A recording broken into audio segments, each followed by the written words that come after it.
Hello guys, ഇന്നത്തെ രാവിലെ തന്നെ ശ്രീകൃഷ്ണ ജയന്തി ആയിട്ട് അമ്പലത്തേക്ക് പോവുകയാണ് കേട്ടോ. അപ്പോൾ കല്യാണമൊക്കെ കഴിഞ്ഞ് ഏട്ടൻ്റെ വീട്ടിലൊക്കെ നമ്മൾ വന്നു കയറിയതിന് ശേഷം ഏറ്റവും കൂടുതൽ മിസ് ചെയ്യുന്ന ഒരു സംഭവം എന്ന് പറഞ്ഞു കഴിഞ്ഞാൽ നമ്മുടെ ശ്രീകൃഷ്ണ ജയന്തി ആഘോഷങ്ങളൊക്കെ തന്നെയാണ് കേട്ടോ.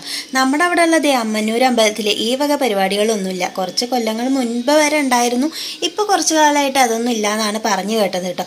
അപ്പോൾ എന്തായാലും രാവിലെ തന്നെ പോയിട്ട് ഞങ്ങളൊന്ന് അമ്പലത്തിലൊക്കെ പോയി തൊഴിലും കാര്യങ്ങളൊക്കെ കഴിഞ്ഞ് നമ്മുടെ പാടവരമ്പിലൂടെ ഇത് നടന്നുകൊണ്ടിരിക്കുകയാണ്.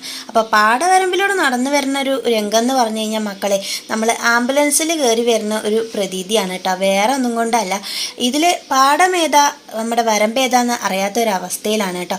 അങ്ങനത്തെ ഒരുവിധം ഞങ്ങൾ അപ്പുറത്തെ തോടിയും അപ്പുറത്തെ വരമ്പും പാടവും മതിലും എല്ലാം പറഞ്ഞമാതിരി ചാടിക്കിടന്ന് അവസാനം ഞങ്ങൾ എല്ലാവരും കൂടി ഇതാ വീട്ടിലേക്ക് തിരിച്ചു പോന്നുകൊണ്ടിരിക്കുകയാണ് കേട്ടോ. അപ്പോൾ പണ്ടത്തെ ഓർമ്മകളൊക്കെ നൊസ്റ്റൊക്കെ അടിക്കുന്നുണ്ടെങ്കിൽ വേഗം തന്നെ എല്ലാവരും ലൈക്ക് അടിച്ച് ഷെയറും കൂടെ ഞെക്കിക്കോട്ടോ. അപ്പോൾ ഇത്രയേ ഉള്ളൂ വീഡിയോ. ടാറ്റാ.